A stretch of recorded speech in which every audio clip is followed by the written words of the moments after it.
Your Honor, I'm just a businessman. Mrs. Reed signed the contract, and every charge was clearly stated. I followed the agreement exactly as written. What happens when a person looks at a grandmother's wrinkled hands and sees not a lifetime of hard work, but an easy target? What goes through the mind of a man who believes that gray hair is a white flag of surrender, a sign that someone is too slow to notice a lie and too weak to fight back? In my courtroom, I have seen every type of criminal, but the con artist is a special breed of coward. They don't use a gun or a mask. They use a smile. They use politeness. And they use the very trust that our seniors have spent 80 years building. This man, standing at my defense table in his cheap, oversized suit, thought he was the smartest person in the room.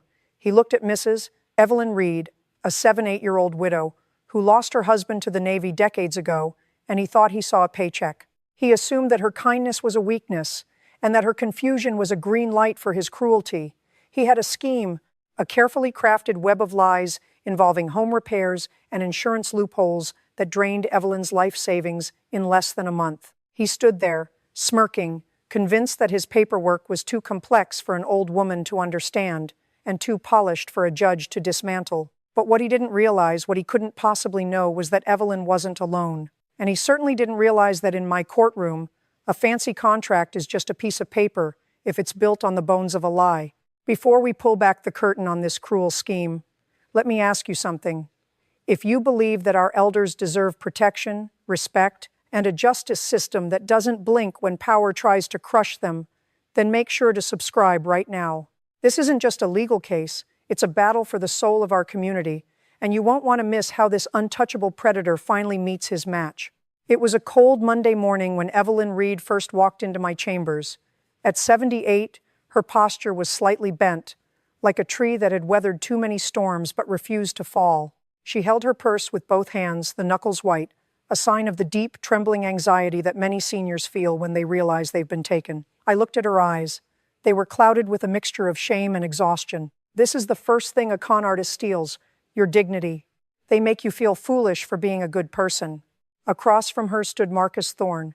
He was 34, with a jawline that suggested arrogance and eyes that moved too quickly, always looking for the exit or the next advantage. In his world, people like Evelyn were leads to be closed, not humans to be honored. He had spent months scrutinizing the neighborhood, looking for homes with overgrown lawns or single mailboxes, the physical signs of a senior living alone. He was a vulture in a polo shirt. The case file on my desk was thick. It wasn't a simple he said, she said. It was a trail of broken promises and hidden fees that had turned a $500 roof patch into a $45,000 nightmare. As I opened the first page, Thorne leaned back, crossing his arms with a look of mild boredom, as if this entire proceeding was beneath his intellect. He thought he had buried the truth under a mountain of fine print. He thought Evelyn would be too intimidated to speak. He was wrong. He was about to find out that while Evelyn's voice might tremble, the evidence does not. And more importantly, he was about to find out that Judge Judy is the last person you want to try and con. Now, let's look closely at how a predator like Marcus Thorne operates. He didn't just knock on a door. He carried a weapon disguised as a 12-page contract filled with microscopic print that even someone with perfect vision would struggle to read. Thorne entered Evelyn Reed's home, not as a stranger, but as a self-appointed hero. He told her that her roof was in a state of critical failure, claiming that one more rainstorm would cause the entire ceiling to collapse. This is the survival instinct trigger. He planted a seed of terror to paralyze her logic and force her hand. In my courtroom, Thorne began his defense with a voice so smooth it was sickening. He presented a stack of invoices, boldly claiming that every single charge was authorized and signed by Mrs. Reed herself. He looked at me, then at the gallery, with the practiced face of a misunderstood businessman. But when I picked up that contract, I wasn't looking at the numbers. I was looking at the fractures in his lies. He had charged $5,000 for an emergency consultation fee and another $10,000 for materials that, according to the forensic audit, were never even ordered, let alone delivered to the site. The American audience, especially those between 50 and 80 years old, understands the value of a dollar earned through sweat and sacrifice. They know the feeling of a young, arrogant man standing in front of them and saying, "You signed the paper, it's your fault." This brazen gaslighting is the emotional kill zone that keeps viewers glued to the screen. He was trying to make the victim feel like the criminal. In terms of physiognomy, watch Thorne's eyes in this moment. He refused to look at Evelyn. His gaze was fixed on the paperwork. This is the hallmark of a man hiding from the truth, a man who believes that lifeless ink can cover a rotten heart. He thought that because Evelyn occasionally forgot the names of certain roofing materials, she would also forget the money she had meticulously saved from her late husband's Navy pension, money intended for her final years, not for his weekend getaways. He calls it business. I call it bloodsucking. The heat in the courtroom began to rise from my bench. I flipped through the pages, and with every turn, the mask he wore began to crack. Thorne still held on to his overconfidence, even daring to interrupt me to explain market fluctuations. He had no idea that in this room, I am the one who sets the rules for reality. This contract wasn't an agreement. It was a cage designed to strip a senior citizen of her autonomy. And right now, I am going to show you the exact second his confidence turned into pure panic as I produced a piece of evidence he thought had been destroyed months ago. "Mr. Thorne, look at me!" I barked, cutting through his rehearsed explanation like a hot knife through butter. In my courtroom, silence is a weapon, but a well-timed question is a surgical strike. I watched him closely as he tried to adjust his tie, a classic pacifying gesture in behavioral psychology. His hands were shaking, just a fraction, but enough for me to see that the bravado was leaking out. He thought he could bury Evelyn in paperwork, but he forgot that I don't just read contracts. I read people. "You charged this woman $15,000 for structural reinforcement on a bungalow that hasn't had a foundation shift in 50 years, I said, leaning forward. "Show me the permits. Show me the city inspector's signature. Show me anything other than this colorful brochure you printed in your basement." Thorne began to stammer. "Well, Your Honor, the pre-inspection phase is proprietary information." "Proprietary? Don't use big words with me to hide small actions." I slammed my hand on the bench. The sound echoed through the silent room, a wake-up call to everyone present that the games were over. This is the moment in a video where the audience retention spikes. The viewers at home, the sons and daughters of aging parents, are leaning in now. They are seeing the bully finally being confronted by someone he cannot intimidate. I turned my attention to the forensic photos of Evelyn's roof. Thorne had claimed he used premium-grade shingles. The photos showed cheap, mismatched asphalt that looked like it had been salvaged from a scrap heap. I held the photos up for the court to see. "Does this look like premium to you, Mr. Thorne? Or does it look like the worst Jerome buys file deceiver wouldn't live long enough to file a lawsuit?" The room went cold. That is the moral death blow. By linking his fraud to the mortality of the victim, I exposed the true cruelty of his scheme. Thorne's eyes darted to the exit. He wasn't looking at his authorized invoices anymore. He was looking for a way out. I looked back at Evelyn. She was sitting straighter now. For the first time, the cloud of shame in her eyes was being replaced by something else, the realization that she was being heard. For a senior citizen who has been gaslit for months, told she was forgetful or confused by a smiling con artist, this is the most powerful medicine there is. "I'm not finished with you, Mr. Thorne," I said, my voice dropping to a dangerous low vibrato. "We haven't even talked about the $20,000 insurance deposit you convinced her to wire to an offshore account. You thought the digital trail ended at the border? You clearly haven't done your homework on who I am." The facade wasn't just cracking, it was shattering. Thorne's smug smile had completely vanished, replaced by the pale, sweaty look of a man who realized he had walked into a trap of his own making. He thought he was scrutinizing a senior, but he was the one under the microscope now, and I didn't like what I was seeing. "Let's talk about the insurance deposit, Mr. Thorne," I said, my voice dropping to a tone that usually precedes a lightning strike. I pulled a single sheet of paper from the file, a bank wire transfer confirmation that Evelyn had kept, tucked away inside an old recipe book. Thorne's eyes locked onto that paper, and for the first time, his skin took on a gray, waxy pallor. This is what we call the evidence trap. He thought Evelyn was too disorganized to keep records. He assumed her age meant her files were as confused as he claimed she was. "You told this woman that because she lived in a high-risk storm zone, the city required a $20,000 upfront bond to be held in an escrow account," I stated, reading from his own predatory notes. "But when I look at this wire routing number, it doesn't go to the city treasurer. It doesn't go to an insurance bond. It goes to a private account in the Cayman Islands under the name Thorne Consulting Group. Care to explain why the city of Florida is banking in the Caribbean?" Thorne's mouth opened and closed like a fish out of water. This is the physiognomy of guilt, the rapid blinking, the dry throat, the sudden inability to form a coherent sentence. He tried to pivot. Your Honor, that's an offshore holding for equipment procurement to save the client money on sales tax. Lies. Pure, unadulterated garbage. I slammed the gavel. You didn't save her money. You stole her security. You took her husband's pension money earned from serving this country, and you sent it to a tropical island so you could fund your lifestyle while her roof leaked. For the audience watching, especially the veterans and their families, this is the triumph of truth. We are hitting the altruism and justice emotional kill zone. We see a man who thinks he's a genius being exposed as a common thief. I looked at the gallery. You could feel the collective breath being held. I leaned over the bench, looking Thorne directly in his shifty eyes. You scrutinized Mrs. Reed. You looked at her house, you looked at her age, and you calculated how much you could bleed her dry before she noticed. You thought she was a lead to be closed. Well, Mr. Thorne, I'm closing the book on you today. I then turned to the bailiff. Get the sheriff on the line. I want a full freeze on every account associated with Thorne Consulting. We aren't just here for a civil judgment anymore. We are looking at elder abuse and wire fraud. Thorne's knees actually buckled. He grabbed the edge of the table to stay upright. The untouchable con artist was now a man realizing that his high-priced suit couldn't protect him from the consequences of his cruelty. Evelyn Reed was no longer the victim in the room. She was the witness to his downfall. I looked at Marcus Thorne, and for a second, the courtroom was so quiet you could hear the hum of the air conditioner. Thorne was trying to regain his composure, smoothing his hair, trying to look like a man who was just having a bad day at the office. He thought the $20,000 Cayman wire was the end of it. He thought that if he could just come up with a better lie for that one transaction, he might still walk out of here. Mr. Thorne, I said, my voice steady but sharp as a razor, you seem to think that Mrs. Reed is an isolated incident. You've sat here for an hour trying to convince me that this was just a series of misunderstandings with a forgetful old woman. But I don't believe in coincidences. I believe in patterns. I pulled a second folder from under my bench. This one wasn't from the case file provided by the attorneys.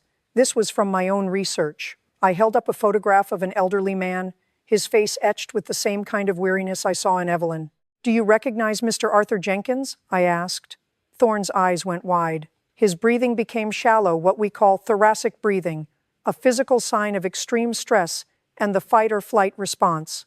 Mr. Jenkins is 82. 2 years ago, he lived 3 blocks away from Mrs. Reed. He signed a contract with Thorne Consulting for a kitchen remodel. He paid you $30,000. Do you want to tell the court what happened to Mr. Jenkins?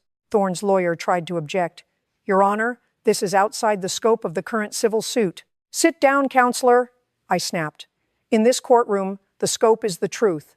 And the truth is that your client is a serial predator who targets the vulnerable. I turned back to Thorne. Mr. Jenkins lost his home, Thorne. He couldn't pay the second mortgage you convinced him to take out to cover your hidden costs. He's living in a state-run facility now because of your business model.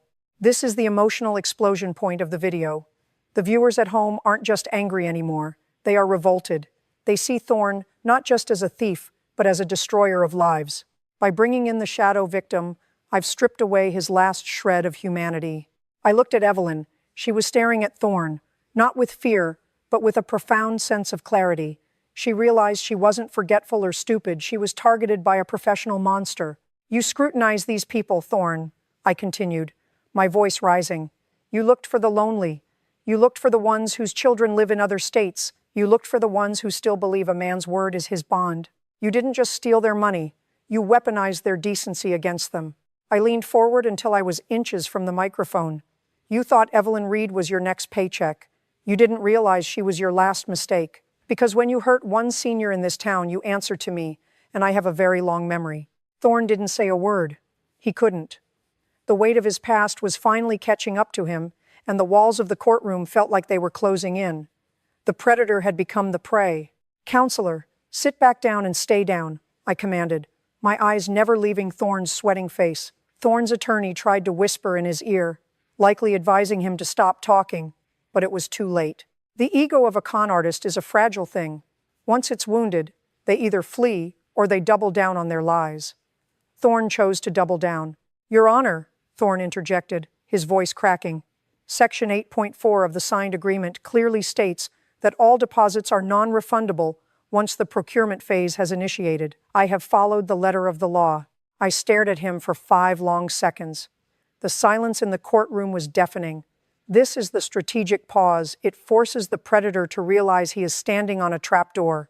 I slowly picked up his 12-page contract and held it up by one corner, as if it were a piece of contaminated trash. "The letter of the law?"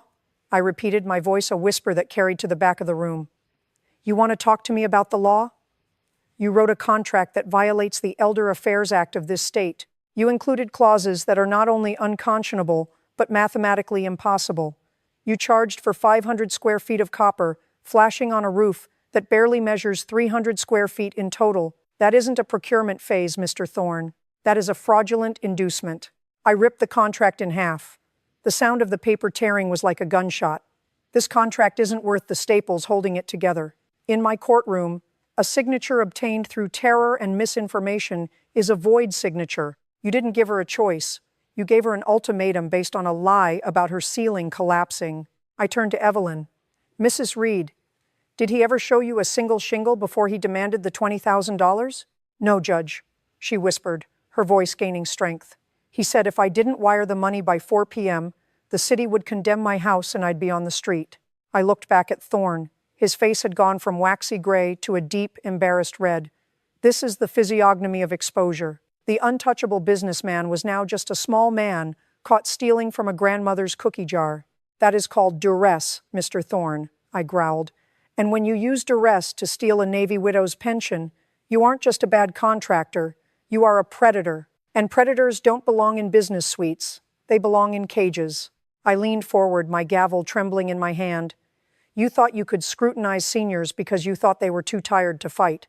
But you forgot that they have me to fight for them. I am going to dismantle your consulting group brick by brick, starting with the check you are about to write to this woman." Thorne slumped in his chair. The fire in his eyes had gone out. He was finally seeing the reality that his fine print couldn't save him from a judge who values character over contracts. I looked at the clock on the courtroom wall, then back at the broken man standing before me. Marcus Thorne was no longer the untouchable strategist. He was a hollow shell, his expensive suit now looking like a costume that didn't fit. This is the moment of finality. The audience has traveled through the anger, the shock, and the evidence now. They are hungry for the resolution. "Mr. Thorne," I began, my voice echoing with the weight of 20 years on the bench. "You came into this room thinking that age was an invitation for theft. You looked at Mrs. Reed and saw a bank account instead of a human being. You gambled that the legal system would be too slow and that she would be too quiet. You lost that gamble." I picked up my gavel, holding it poised in the air. "I am awarding Mrs. Evelyn Reed the full $45,000 you stole under the guise of repairs and deposits. But we aren't stopping there. I am adding the maximum statutory interest and punitive damages for unconscionable conduct, bringing the total judgment to $65,000. And I am ordering an immediate lien on your consulting group assets to ensure this woman is paid before you spend another dime of her money." Thorne opened his mouth to protest, but I didn't give him the chance. "Don't say a word. If you speak, I'll find you in contempt and you'll start your jail time this afternoon instead of waiting for the criminal prosecutor." Bang! The gavel hit the wood with a sound that felt like it cleared the air of Thorne's lies. This is the oral anchor for the video, the sound that signifies the end of the predator's reign. Thorne slumped forward, his head in his hands. He realized that he wasn't just losing money, he was losing his career of prey. I then turned to Evelyn. Her transformation was the most beautiful part of the day. Her shoulders were back, her chin was up, and the cloud of shame I saw earlier had completely evaporated. This is the emotional payoff. For every senior watching this, Evelyn represents their own strength. "Mrs. Reed," I said, softening my voice, "you have nothing to be ashamed of. You were not confused. You were lied to by a professional. Today, you didn't just win back your money, you won back your peace of mind. Go home, fix that roof with a real contractor, one I will personally vet for you, and sleep soundly knowing that justice still has teeth in this town." Evelyn nodded, a small, genuine smile breaking across her face. "Thank you, Judge," she whispered. As the bailiff stepped forward to escort Thorne out, I leaned back. The untouchable con artist was being led away, and the room felt lighter. But there was still one final lesson to be delivered, one that would resonate far beyond the walls of this courtroom. The courtroom cleared slowly, but the silence that remained was heavy with a profound realization. Marcus Thorne was led out in handcuffs, not by a process server, but by the sheriff's deputies. The untouchable strategist had finally hit a wall he couldn't climb over, a wall built of truth and the unwavering spirit of a woman who refused to stay a victim. This is the moral echo. As the audience watches Thorne disappear through the side door, they aren't just seeing a criminal caught, they are seeing the restoration of a sacred social contract, that the young shall honor and protect the old. I watched Evelyn Reed walk toward the exit. She didn't look like the bent, trembling woman who had entered my chambers 3 hours ago. Her step was light. Her dignity, which Thorne had tried so hard to dismantle with his fine print and proprietary fees, was fully restored. This is what real justice looks like. It isn't just about the $65,000 check. It's about the moment a person realizes their worth cannot be stolen by a con artist in a cheap suit. To everyone watching this story, I want to speak to you directly. Real predators don't always look like monsters. They look like helpful businessmen. They look for the overgrown lawn, the single mailbox, and the trusting heart. But they also look for silence. They count on you being too embarrassed or too tired to fight back. Let this case be your reminder. Your age is your strength, not your weakness. Your experience is your shield, and in this courtroom, your voice is the final authority. If you believe that men like Marcus Thorne should never be allowed to operate in our neighborhoods, and if you believe that every senior deserves a champion who won't blink in the face of arrogance, then I ask you to do something right now. Like this video to show your support for Evelyn and the thousands of Arthur Jenkins out there who are still fighting. Share this story with your parents, your neighbors, and your friends. Knowledge is the only poison a con artist cannot survive. And most importantly, subscribe to this channel. We are building a community that values character over privilege and truth over manipulation. Don't miss the next time we bring the hammer down on those who think they are above the law. Justice was served today for Evelyn Reed, but the battle for our seniors continues every single day. Stay vigilant, stay proud, and remember, as long as I am behind this bench, the truth will always have a home. Case closed.